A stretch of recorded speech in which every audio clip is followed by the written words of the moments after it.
Division 88 Man of the Year, Mr. Joe McIvor. Not the real Joe McIvor, but the other guy.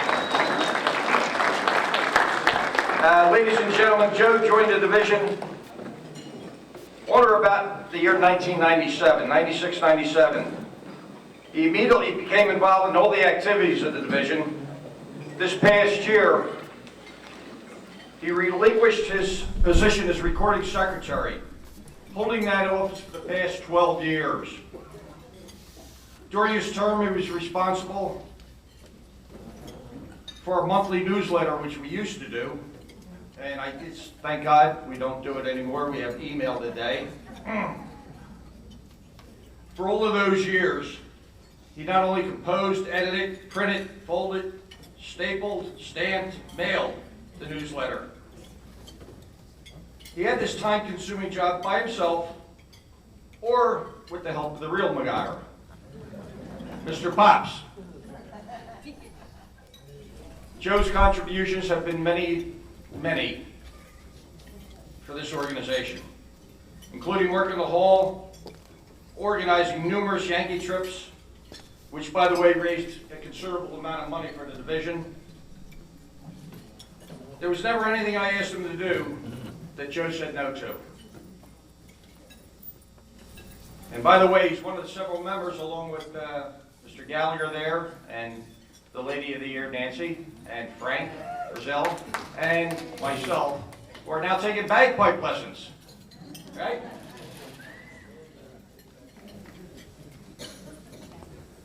And Joe and his lovely wife just had a baby. Congratulations. Joe, you've always been there when I ask you to do something, and I know you'll continue to work for the good of the order. You've been an inspiration to all your brothers and sisters. I've relied on you for many, many years, and I value your dedication, and I hope you stay around for a long, long time. It is my pleasure and privilege to congratulate Joe. You've been a good friend and will remain that way forever and ever. Thank you, Joe. Congratulations. Man of the Year.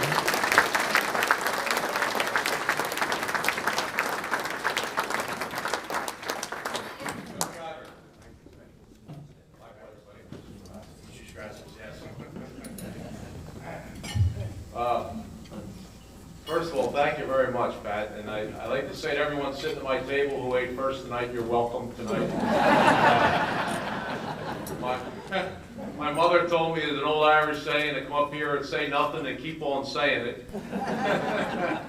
But I thought well, first of all, I want to say congratulations to Nancy for being Woman of the Year. Pat and Nancy, even though they're old enough to be my parents and I'm their kids' age, I can't hide the facts, you know what I mean? But I say that lovingly and jokingly because they are truly my friends, and I thank God for that. And Nancy and I, as it turns out, we roamed the hallways of Fitzgerald Mercy long ago at the same time, as I understand it. Nancy was a nurse and I was being born, so...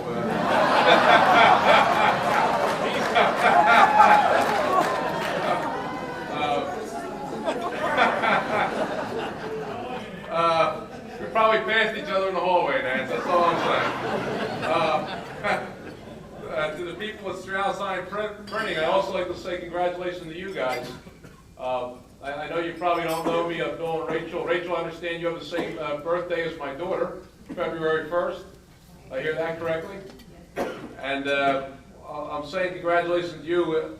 Long ago, my father told me that you guys were, quote, solid. And when my father tells me that about somebody, that's important. My father was in the vice president of the Firefighters Union. You guys done a lot of printing for them as well. And of course, you always pointed out the Union Buck that was on all your work. And so I'd just like to say thank you for that, and thank you for helping my friend Pat Boyle out all these years.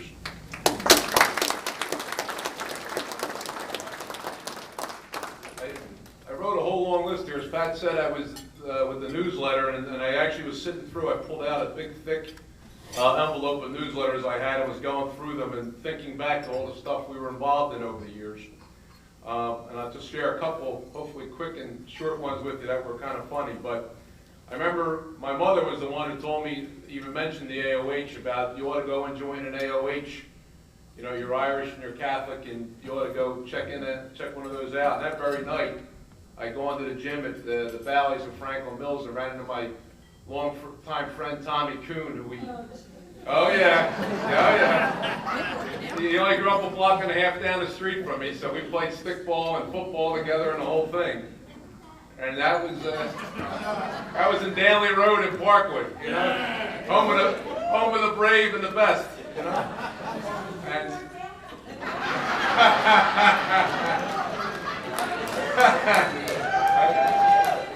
yeah. Well, that night I was on my way to U Tierney's Yacht Club, our beloved yacht club, where I first joined Division 88. And after a couple years of being in the yacht club, U Tierney had sold the yacht club out, and the new owner that came in was very nice to us. He was a gentleman. He put food out for us, and then I got the phone call from Pat. We were on our way over there for a meeting. Remember this, Pat? It turns out that the new owner was mixing up PCP, the drug, in the basement. Which, considering that we were named for a fallen police officer, and half the guys were cops, and there were a few district attorney people and judges and everybody else, we had to do a quick phone call and move everybody out of the yacht club. And since it was the last moment, we settled on it was a little Irish pub in that little motel on the boulevard, if you remember. And sure enough, we went into the little Irish pub on the boulevard. It wasn't the Hub, but it was the one across the street from the Hub, if anyone knows the joint. And they were very nice to us as well. The people put out food. It was tremendous. And then our chaplain got propositioned in the hallway by a few ladies of the night. And a few of the cops said they had actually arrested guys for murder in the hotel. And we were on our way after that to the Knights of Columbus Hall. And I remember my friend Pat Boyle telling me if they're mixing up PCP or there's ladies of the evening in the Knights of Columbus, we're in trouble. I don't know where to go next. Right? So as I went through the newsletter and I thought about all the stuff we had done, I'll just mention a few things. I mean, of course, there's always the Thanksgiving and Christmas baskets. And we rehabbed some houses with Father Kelly, for those that remember. And we worked down at St. Bridget's, both the church and the parish, doing all kinds of charity work. I remember a co-worker of my mother's was in a fire, her child was lost, and she was burned terribly. And I came into the hall that night asking if anyone could donate any money. I think I walked out with close to $1,500 that went to that family. And there were checks given to me afterwards a week later. So it's that kind of stuff that I just think is tremendous that goes on in this organization. I remember I saw my friend Joe Fox here. One of the first AOH picnics I went to was a joint one between Division 17 and 88. And we were over at that little Orthodox grounds over there by Mill Road, right in Bensalem. And I remember sitting in there listening to Bow and I'll play, and I thought that was one of the best moments in the AOH that I ever had. Of course, we had great softball teams. There was all the events we do throughout the year. I'm not going to go through all of them. And the great trips that my father ran to Yankee Stadium and the Notre Dame trips. But as I went through the newsletter, I'll float you a few more and just a couple quick little bulleted line items. 2005, we had a new member of the Charter Association, a man by the name of Sean Cullen. Poor Sean that died a few years later in a motorcycle accident. We had another new charter member, was Ray and Cass Johnson. Ray has since passed away, I believe it was a heart attack. We had a guest speaker at the hall that year, a man that recently gone through a heart and liver transplant, a guy by the name of Joe Brazell, stood up in front and told us about the Mayo Clinic. We had a mass at the hall for Danny Boyle, done by our chaplain, Father Kelly. John Caviani came to the hall that year, the U.S. Medal of Honor winner. I had a picture in the newsletter of Moore's Inlet being knocked down. Yeah, I know, sad memories there. Yeah. Yeah, so I was going to mention the Ben Elbow being near that little motel, but I don't want to start crying. Can't straighten it. Of course, you Tierney passed away in 2005 as well. There were two little kids in the newsletter. One was singing at the Philadelphia Eagles football game, a kid by the name of Timmy Kelly. And another was on his father's shoulders, a little guy by the name of Sean Brennan. So I'll go back another few years. 2002, a man by the name of Bobby Joyce had turned 59 that year. If he's still out there, boy, holy smokes. Someone help him get to the car a little later.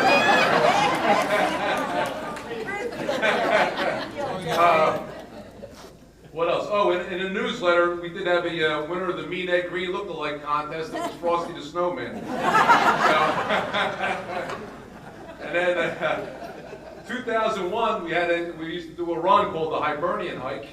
Tommy Brennan remembers that one, right? The female winner that year was the one Maggie Brazell.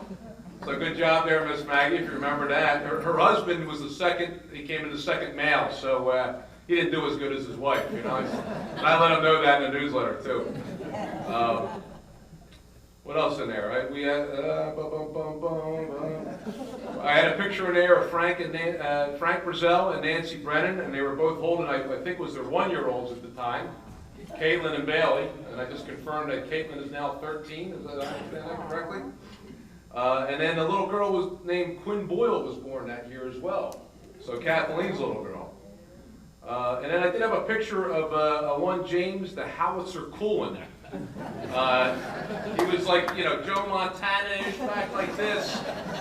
It was during our charity football games. He was sporting the Tom Selleck mustache, by the way. And it wasn't too long after that we were down Finnegan's Wake when John Herbert announced him as Matt Hasselbeck of the Seattle Seahawks. And that was up on stage, and of course Jimmy started signing autographs. All the kids were coming up to him.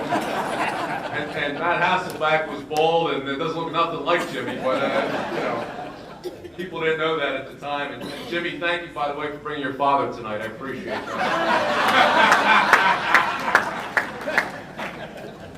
I had to take a shot, Cousin Ralph, you know what I mean? And then just a few others. We did have some post-parade parties. We were all over the place. We were at Parkwood Youth Organization at one point. We were down St. Bridget's one time, where I thought I had to separate Father Kelly and Frank Nuffter at the point. They were about to go. We were at the Union Fire Company, Kevin Coughlin's place, and that was $15 a person back then, just so you remember. And then I found some information on our 10-year banquet. It was at Finnegan's Wake, 45 a person. The music was by Mary Beth Ryan and friends. The man of the year was Mr. Ed Green, and he was singing "I'm a Cowboy" afterwards. Yeah, that's it, yeah. He's not allowed to do that this year. The woman of the year, Mary Colleen. And then, of course, we had John Caviani there again. Daddy Wags was honored that time. And a couple of our founders, Michael Creedon and Jerry McMonagle Jr. I remember working at the Knights Hall for everyone to rehab the Knights Hall, if you remember. Uncle Joe was the foreman, if I recall correctly. I remember holding beams up when we knocked the wall through. And I remember putting the insulation in and without the mask on and all that, which I wasn't, you know, if I was told about it, I didn't pay attention to it. And I remember one Saturday when we were in the middle of doing that, it was me, Ed Green, and Jay Schofield. And we ripped the rugs up, if you remember. We were only 3 guys that showed up that day. It was hot. And afterwards, we were sitting there. Still have a rash on your leg. We sweated our so-and-sos off, and it was very hot. We ripped the rugs up. And if you remember, it was another one of my favorite stories. I won't mention the person, but one of the knights brought his wife in. And the wife, we figured out along the way, was just a hair losing it a little bit. She came in talking real fast and singing songs to us. If you remember, 3 of us were sitting around a chair looking at each other, and we were trying not to laugh at the same time. Loved her for doing it. It was fantastic, right? And of course, some of our great names in our history, which are long since gone, but I think of Jimmy Williams and George Monahan and the Kellys, Billy Kelly and Rick and Otis Moran and Jimmy Hamill and Jerry McMonagle Sr. I miss those guys. And I'll just say, I guess, pretty much in closing that thank you to my mother and father. I always used to tell people, and still do, that I'm Irish, American, Catholic, and I'm from Philadelphia. And I don't think that's anything that can ever get washed out of me. And my mother and father obviously played a big part in that. I want to thank my wife, Susan, for putting up with me going to AOH events all these years and for giving me the great little daughter we have. And again, congratulations to Nancy and the Strauss-Heims for all that they do. And I want to thank everyone that was involved in setting this up, in particular Grace and Amy and Terry Sutton. I'm always saying that because I saw them at the hall the other night and saw them working. And so I thank them very much for all that they've done. And I'll say to my friend Pat Boyle, and I've told you this before, with all the great work, I know if God put that button in front of you, you could hit the button and have Danny back, you'd do it. We all know that. But of course, we all know that's not going to happen. And you should be very, very proud of all the work you've done with the scholarship fund and all the kids that got scholarships and earned educations, and to all the friendships that have been built in this room here. So when I say I'm Irish, American, Catholic from Philadelphia, know that you played a large part in that through this organization and through your scholarship fund. Thank you.